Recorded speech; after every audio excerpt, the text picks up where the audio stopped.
തേങ്ങ വറുത്തിട്ടേ ഒരു തെരണ്ടിക്കറി വെക്കാം. തെരണ്ടി മീൻ എന്ന് പറയുന്നത് നിങ്ങൾ കേട്ടിട്ടുണ്ടാവുമല്ലോ. നമ്മുടെ നാട്ടിലേക്ക് തെരണ്ടി എന്നാണ് പറയുക. നിങ്ങളുടെ നാട്ടിലേക്ക് എന്തായിരിക്കും പറയുക? ഇത് മാർക്കറ്റിൽ നിന്ന് ഞാൻ കട്ട് ചെയ്ത് വാങ്ങിയ കുറച്ച് പീസാണ്. അപ്പം നമുക്ക് തേങ്ങ വറുത്തരച്ചിട്ട് വെക്കാം. ഇതൊരു ടാസ്ക് ശരിക്കും പറഞ്ഞാൽ തേങ്ങ വറുത്തരപ്പ് എന്നൊക്കെ പറയുന്നില്ലേ. ഇതിപ്പോൾ കുറച്ച് ഞാൻ എടുത്തിട്ട് ഇങ്ങനെ ചെയ്യുന്നുണ്ട്. മുമ്പ് ഓണം അങ്ങനെയൊക്കെ ഒരു സ്പെഷ്യൽ ഡേയ്സ് ഒക്കെ വരുമല്ലോ നമ്മുടെ വീടുകളിലൊക്കെ. അപ്പോൾ ആ സമയത്തൊക്കെ ആണെന്നുണ്ടെങ്കിൽ ഞാൻ അമ്മയുടെ കൂടെ ഇതണക്ക് ഹെൽപ്പ് ചെയ്ത് കൊടുക്കാൻ, എനിക്ക് തേങ്ങ തിരികെ കൊടുക്കാനും തലേന്ന് ഒരു 2 ദിവസം മുമ്പേക്ക് ഇങ്ങനെ നമ്മൾ ഇതിന് വേണ്ടിയിട്ടുള്ള സാധനം അന്നൊന്നും സമയത്ത് അത്രയും കുറേയധികം കറികളൊക്കെ ഉണ്ടാക്കേണ്ടതുകൊണ്ട് അന്നൊന്നും അപ്പം തന്നെ ചെയ്തെടുക്കാൻ പറ്റില്ലല്ലോ. അപ്പം ഇതൊക്കെ നേരത്തെ കൂട്ടി ഇങ്ങനെ 2 ദിവസം മുമ്പേയൊക്കെ കൂട്ടിയിട്ട് ഇങ്ങനെ തേങ്ങ തിരികെ എടുത്ത് ഇങ്ങനെ തേങ്ങയൊക്കെ വറുത്ത് ഇങ്ങനെ ചെയ്യാൻ കൊടുക്കാറുണ്ട്. അന്ന് തവിയൊക്കെ വെച്ചിട്ട് ഇങ്ങനെ ചിരട്ടത്തവി ഉണ്ടല്ലോ, തവിയൊക്കെ വെച്ചിട്ട് ഇങ്ങനെ അമ്മ ഇങ്ങനെ തേച്ചൊക്കെ കൊടുക്കാറുണ്ട്. ആ തേങ്ങയിലുള്ള തേങ്ങാപ്പാലൊക്കെ ഇങ്ങനെ വറ്റി പോട്ടെ എന്നൊക്കെ പറഞ്ഞിട്ട് അങ്ങനെ ഒരു എക്സ്പീരിയൻസ് ഉണ്ട്. അതിൻ്റെ ഒരു ബേസിലാണ് ചെയ്യുന്നത് കേട്ടോ. മിക്കപ്പോഴും ചെയ്തിട്ടുണ്ട്, മുന്നേ ഞാൻ ചെയ്തിട്ടുണ്ട്. പക്ഷെ ഇങ്ങനെ തേങ്ങ വറുത്തരയ്ക്കാൻ അങ്ങനെ ഒരു ശീലം എനിക്ക് കിട്ടിയിട്ടുണ്ട്. അങ്ങനെ അതിൻ്റെ കളറ് കറക്റ്റൊക്കെ ഇങ്ങനെ ആയിരിക്കും, ഇത്ര മൂത്ത് വരണം എന്നൊക്കെ പറഞ്ഞ് തന്നിട്ടുണ്ട്. ഇതിപ്പോൾ എന്താവുമെന്ന് അറിയത്തില്ല കേട്ടോ, നോക്കാം നമുക്ക്. ഇതാണ് നമ്മുടെ തെരണ്ടി മീൻ. ഇവിടെ ഞാൻ പീസാക്കിയത് മേടിച്ചുകൊണ്ട് വന്നതാണ്. ഇപ്പം ക്ലീൻ ചെയ്തിട്ടൊക്കെ ഇങ്ങനെ വെള്ളത്തിലിട്ടിരിക്കാം, സെറ്റായി വെക്കട്ടെ. ഏകദേശം മൂത്ത് വന്നിട്ട് നമുക്ക് മഞ്ഞൾപ്പൊടി, മുളക് പൊടിയൊക്കെ ഇടുക. ആദ്യം ഇട്ടത് മല്ലിപ്പൊടി കേട്ടോ, മഞ്ഞൾപ്പൊടി എന്നാണ് പറഞ്ഞു വന്നത്. മല്ലിപ്പൊടി ഇട്ടു. അടുത്ത നമുക്ക് മുളക് പൊടി ഇടാം.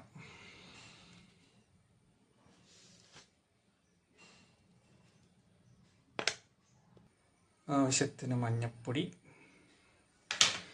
എല്ലാം കേട്ടിട്ട് നമുക്ക് മിക്സ് ചെയ്താൽ. ഇപ്പോൾ ഞാൻ ഫ്ലെയിം ഓഫ് ചെയ്തിട്ടുണ്ട്. അപ്പോൾ ആ ചൂടിൽ ഇതൊന്ന് ജസ്റ്റ് ഒന്ന് മുളക് പൊടി മല്ലിപ്പൊടിയൊക്കെ ഒന്ന് ചൂടാക്കാം. പറച്ചിലൊക്കെ കേട്ടാൽ വേഗം വലിയ ഷെഫാണെന്നല്ലേ. ചുമ്മാ ഒരു രസം. സാധാരണ അമ്മയൊക്കെ ഇങ്ങനെ കുരുമുളക് ചേർക്കാറുണ്ട്. അപ്പം എൻ്റെ കയ്യിൽ കുരുമുളക് പൊടിയേ ഉള്ളൂ. നമുക്ക് കുറച്ച് കുരുമുളക് പൊടിയും കൂടെ ചേർക്കാം.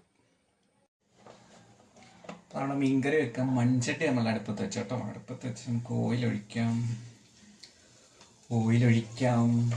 എണ്ണ തിളക്കട്ടെ. എണ്ണ തിളക്കുമ്പോഴത്തേക്ക് നമുക്ക് കടുകിടാം. എൻ്റെ കയ്യിൽ കറിവേപ്പില ഇല്ല കേട്ടോ. ഞാൻ മറന്നു പോയെന്ന് ചോദിച്ചാൽ മറന്നുപോയി. ഫ്രിഡ്ജിനകത്ത് എവിടെയെങ്കിലും ഉണങ്ങിയിരിക്കുന്നുണ്ടായിരിക്കും. കവറിലേക്ക് എത്തിക്കൊണ്ടാണ് അങ്ങനെ വെച്ചിരിക്കും.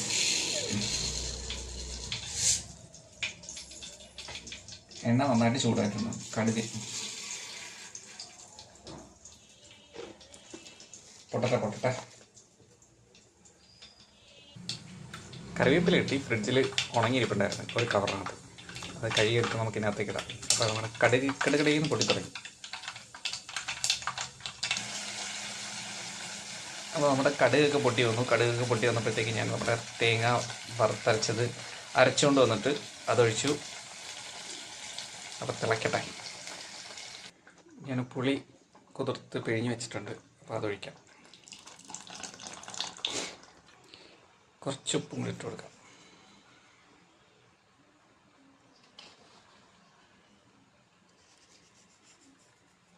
ഇവിടെ നന്നായിട്ട് തിളക്കട്ടെ.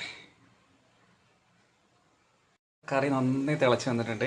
നമുക്ക് കഴുകി വൃത്തിയാക്കി നുറുക്കി വെച്ചേക്കാം. നമ്മുടെ തെരണ്ടി മീൻ അങ്ങോട്ട് ചേർത്ത് കൊടുക്കാം അല്ലേ.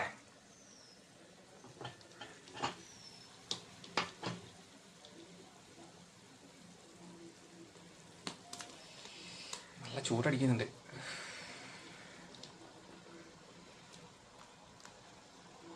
ഇത് ശരിക്കും പറഞ്ഞാൽ നമ്മുടെ പണ്ട് അമ്മാമ്മയൊക്കെ എനിക്ക് ഒരുപാട് വെച്ച് തന്നിട്ടുണ്ട്. അപ്പോൾ ആ സമയത്ത് ശരിക്കും അതൊക്കെ ഓർക്കുമ്പോൾ എന്താണെന്നറിയോ, ഇതിൻ്റെ മുള്ളുണ്ടല്ലോ, ശരിക്കും ഇതിനെ എല്ലെന്നൊക്കെ പറയാൻ തോന്നുന്നുണ്ട്. അത്ര കട്ടിയാണ് ഇതിന്. പക്ഷെ അത് നമുക്ക് കടിച്ച് ഇങ്ങനെ കഴിക്കാം. നന്നായിട്ട് കടിച്ച് അത് കഴിക്കാൻ പറ്റും. എല്ലാവരും കഴിച്ചിട്ടുള്ളതായിരിക്കും, ഞാൻ പറഞ്ഞത്. എനിക്കതൊക്കെ ഇങ്ങനെ ഓർമ്മ വരും. എന്നെ അങ്ങനെ അമ്മാമ്മയൊക്കെ അത് കഴിക്കാൻ പഠിപ്പിച്ച്. എനിക്ക് തോന്നുന്നു ഞാൻ അമ്മാമ്മ വീട്ടിൽ നിൽക്കുമ്പോഴാണ് ഈ തെരണ്ടിയൊക്കെ കൂട്ടി കഴിക്കാൻ തുടങ്ങിയത്. എനിക്ക് അമ്മ വലിയ മീനൊക്കെ ഇങ്ങനെ കുക്ക് ചെയ്യും, പക്ഷെ എന്നാലും തെരണ്ടി ഒന്നും അധികം കുഞ്ഞിലെന്ന ആ സമയത്തൊന്നും ചെയ്യില്ലായിരുന്നു പുള്ളിക്കാരത്തി. പിന്നീട് ഞങ്ങൾക്ക് അത്യാവശ്യം മെച്ചുവേർഡായി തുടങ്ങിയതിന് ശേഷമൊക്കെയാണ് തെരണ്ടി അങ്ങനെയൊക്കെ അമ്മയ്ക്ക് പണി കൊടുത്തു തുടങ്ങി. വലിയ വലിയ മീനും മെനക്കേടുള്ള മീനുകളൊക്കെ മേടിക്കാൻ തുടങ്ങിയത്. പപ്പ വാങ്ങിച്ചുകൊണ്ട് വരുമായിരുന്നു. വലിയ മീനൊക്കെ മേടിക്കും. അതിങ്ങനെ അത്യാവശ്യം വലിപ്പമുള്ള മീനൊക്കെ മേടിക്കുള്ളൂ. ഇതിപ്പോൾ 3-4 തടിമാടന്മാർ വളർന്ന് കയറിയപ്പോഴത്തേക്ക് എല്ലാവർക്കും കൂടെ ഉണ്ടാക്കണ്ടേ. അപ്പോൾ വലിയ മീനിൻ്റെ ഇതായി. അപ്പോൾ അമ്മയ്ക്ക് അത്രയും അധികം റിസ്ക്കായി കണ്ടിക്കുക എന്നൊക്കെ പറയുന്നത്. ഞാനിത് ശരിക്കും ഇപ്പം മീൻ നമ്മൾ ഇട്ടതേ ഉള്ളൂ. ഞാനിത് ഇളക്കുന്നില്ല. അങ്ങനെ ഇരുന്ന് തിളക്കട്ടെ. ഒരു വേവ് നല്ല രീതിയിൽ തിളച്ച് വന്നു കഴിയുമ്പോഴത്തേക്ക് ഞാനിത് ഇളക്കുള്ളൂ കേട്ടോ. സാധാരണ എല്ലാ കറി വയ്ക്കുമ്പോഴും ഇങ്ങനെ തന്നെയാണ് കേട്ടോ. നമുക്ക് ഇളക്കി കൊടുക്കാം. നമ്മുടെ മീൻ കറി നല്ല തിളച്ചിട്ടുണ്ട്. ഇനി നന്നായിട്ട് വറ്റണം കേട്ടോ. നല്ലൊരു ബ്രൗൺ കളർ എനിക്ക് കിട്ടണം. തേങ്ങ വറുത്തരച്ച കറി ഞാൻ പറയണം. അപ്പോൾ നന്നായിട്ട് തിളച്ച് വറ്റട്ടെ.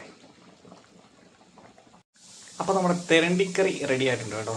എല്ലാം കുറുക്കി വന്നിട്ടുണ്ട് നന്നായിട്ട്.